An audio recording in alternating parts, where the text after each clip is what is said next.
champion blockbuster. Reclaim this city for the glory of Rome. You have something in you. Rage.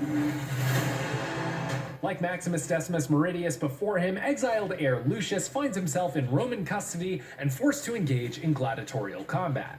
Lucius's anger with the system clashes with his devotion to the ideals of strength and honor espoused by Maximus, which provides some nice conflict for Paul Mescal to play with in Gladiator 2's first half, and helps distinguish his form of heroism from that of Maximus. He enters the arena seeking revenge on Cassius, a popular general who has conquered Lucius's current homeland.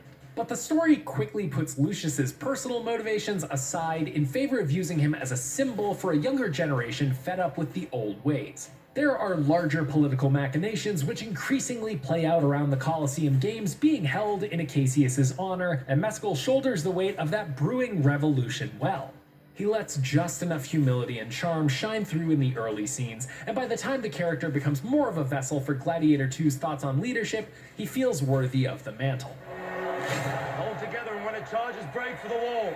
Maximus casts a long shadow over Gladiator 2, but rather than completely mythologizing him, Scott smartly grounds the character's positive influence in the recollections of those who witnessed his journey, namely Lucius and his mother Lucilla. That's mostly handled well, but it does make Pedro Pascal's Cassius, a statesman-like character very much in the mold of Maximus, stick out a little bit.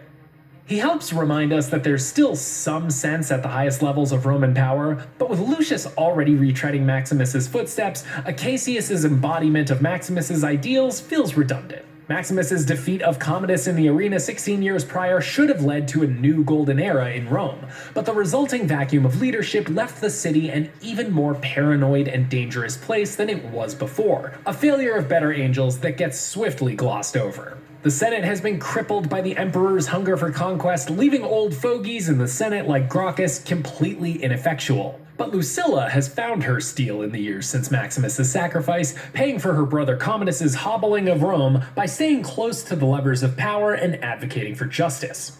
With that idealism and the price she's willing to pay in service of it, Connie Nielsen adds a lot of depth to a character who felt relatively extraneous last time out. Rome may be in a sad state, but that doesn't stop Ridley Scott from having a good time. Rather than getting bogged down by the Empire's dire straits, the director often mines them for levity. The frequency with which Gladiator 2 keeps its tongue firmly planted in cheek is a welcome surprise, considering how familiar the plot feels. Even cutaway shots to obviously eavesdropping servants feel like intentional winks at the audience. Gladiator 2 is loyal to the first film's structure to a fault, so the lighter tone that Scott strikes really spices up scenes and plot developments that otherwise could have felt like rehashes. That element of Gladiator 2 is most apparent in the current stewards of Marcus Aurelius's